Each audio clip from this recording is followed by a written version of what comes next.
BBC1's The Way is risible, unrealistic, pretentious, and will age poorly. Bloody Chernobyl. It's nearly 40 years since that monster blew its top. Yet we still live with the consequences every week. Not the nuclear catastrophe itself, but the slew of copycat dramas. Sky Atlantic's brilliant 2019 mini-series has inspired and always involve a caption timeline since the disaster and a soundtrack farting away ominously in the background. There were 2 more this week, but breathtaking left me completely cold. Probably because I just didn't have any appetite for another COVID drama or ITV taking the moral high ground over Matt Hancock so soon after it had given him £320,000 to take part in I'm a Celebrity. It was full steam ahead, then, with BBC1's The Way, a 3-part catastrophe which had been accused of political bias even before the first episode was broadcast. Claims that should have been met with a collective, duh. Of course it's biased. It's a beep political drama. It's what they do. Bad acting.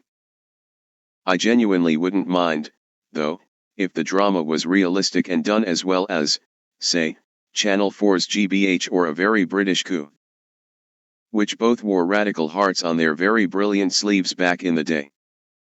The Way does neither of those 2 things. In fact, I'd almost be tempted to describe it as the most pretentious load of old Welsh toss I've seen since I logged onto Charlotte Church's wellness site. But it's actually written by an Englishman, the normally reliable James Graham, who appears to have taken leave of his senses and origins with this one. His drama is, though, undeniably biased and asks us to believe a left-wing Welsh workers' uprising has engulfed a poorly drawn family called the Driscolls and the whole of Port Talbot following an outbreak of bad acting from management at the local steel plant. Correct Westminster response here is, so what? As long as it doesn't reach Porthcawl, we should be fine. However, there would, in fairness, be no show if that happened. So instead, they throw everything at it: police, army, air force, MI5 spooks, scab labor, SAS mercenaries, the lot. The problem here, though, is The Way is one of those dramas with absolutely no limit to its ambitions or ego but a very very tight budget, and even at the height of the Port Talbot anarchy, I reckon there's only about 75 people involved. Indeed, the rioters are in danger of being outnumbered by the random Welsh dingbats like Simon the Prophet, who runs around in his pants quoting William Butler Yeats, and Michael Sheen, who as well as directing this mess plays the ghost of a dead miner and patriarch of the Driscoll family. Someone really should have had a word here and said, Michael, darling, loved your Brian Clough, but I've seen more convincing coal miners on RuPaul's Drag Race. But they didn't. They indulged all his proletarian fantasies and every other mad political whim, with catastrophic results. Episode 1 holds itself more or less together until right near the end, when someone shouts, "They've closed the border." All 160 miles of it. Episode 2 and 3, however, when the Driscoll family try to escape to Cheltenham via Hay-on-Wye, both collapse spectacularly and involve a Masonic sex orgy, a talking teddy bear, someone called the Welsh Catcher, played by Luke Evans, of all people, and plummy English border vigilantes who've been given strict instructions to shoot Owen Wynne Evans, the drumming Welsh weatherman, on site. Or they would have been if I'd edited the script. By this point, though, all thoughts of Chernobyl will have been forgotten, because The Way has actually become more like a weird cross between Chitty Chitty Bang Bang, Henpocalypse, and an old Two Ronnies sketch called The Worm That Turned, where Barker and Corbett were fleeing to Wales to escape a female dictatorship led by Diana Dors that had forced Englishmen to dress as women. Those were very different times. But I suspect The Way will age no better, as it's every bit as risible and would leave everyone in the Principality relaxed in the knowledge that no such political disaster will ever consume them. if it wasn't for one chilling detail in The Way's final frame. Produced with the support of the Welsh government. Run, my Welsh friends. Run like the wind. TV bias lost on Sue. It's not the grievously misleading title of Channel 5's Sue Perkins, Lost in Alaska, that really irks me. It's the lazy, hypocritical anti-American stereotyping you knew would accompany it, and duly did, within 20 minutes of the first episode starting. If you asked people to sum up America, said Sue, about to attribute her own opinion to everyone, I guess some people might say Big Apple, apple pie, Star-Spangled Banner, Trumpism, Lincoln, hamburgers. But what all of us would perhaps say is guns. Apart from those who'd say, the moon landings, rock and roll, Elvis Presley, Muhammad Ali, the iPhone, the airplane, the electric light bulb, motion pictures, the Battle of Midway, Iwo Jima, the liberation of Buchenwald, victory in the Cold War, and the $3.75 billion that kept Britain afloat after the Allies defeated Nazism. None of which ever gets mentioned because lovey broadcasters are always too busy telling the rest of us we're racist to notice their own stupid, blinkered prejudices. Great TV lies and delusions of the week.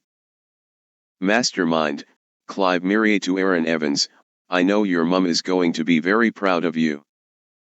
Big Show, Michael McIntyre, it was a very beautiful song, Eric. And Mastermind, Clive Myrier, hello Maisie Adams, now one of the biggest names in comedy. You are. She's not. Filth Corner.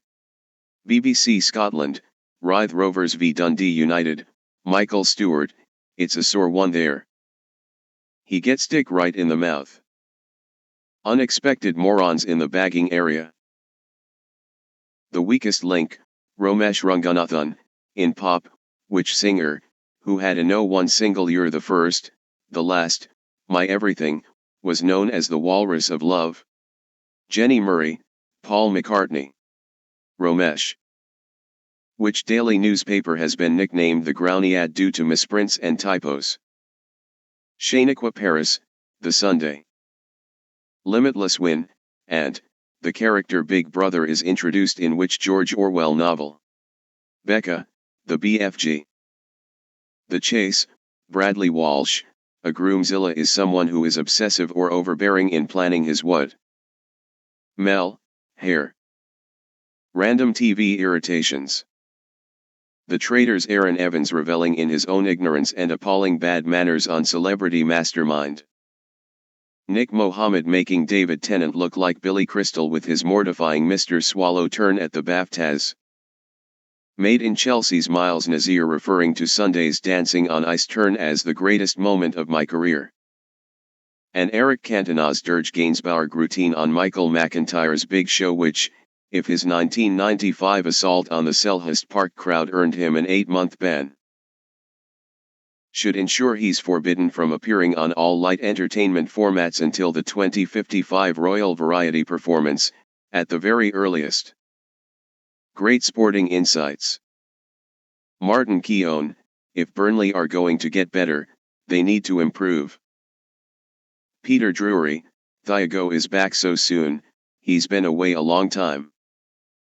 And Harriet Pryor, QPR have not won a game since 1999. No, Harriet, it just feels like that. With the world on the brink of nuclear Armageddon, Channel 5 supplied what the planet's really been crying out for this week. The Pet Psychic. A woman called Beth Lee Crowther who, simply by closing her eyes and putting one hand to an ear, can communicate telepathically with the animal, or just have a damn good guess what's wrong. Depending on your own grip on reality. First up, Petal, a middle-aged chicken who'd suddenly stopped laying eggs. Beth thought it might be fox anxiety. I reckoned it was more likely the henopause, but after she'd reassured the bird and predicted Petal's going to lay some beautiful eggs for you, The show's own closing credits cocked their leg against Beth and her powers in the most brutal fashion possible. Petal, 2018 to 2022. If you have any concerns about your pet, please contact a professional. The exact moment Eric Cantona stopped groaning on Michael McIntyre's Big Show. The space shuttle that fell to Earth, on BBC 2. The triumphant and defiant appearance of Michael J. Fox at BBC1's BAFTAs. Curb Your Enthusiasm's Larry David hitting deaf actor Troy Kotsur with a golf drive because he wouldn't have heard me shout for. C5's pet psychic getting bitten by Misty the ferret.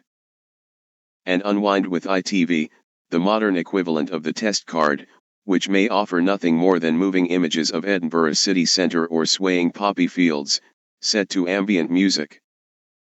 But it's still better than 98% of the network's output. This week's winner is Eric Cantona singing, on Michael McIntyre's Big Show, and Bob Hoskins during his Mussolini and I period. Sent in by John Davies, South London.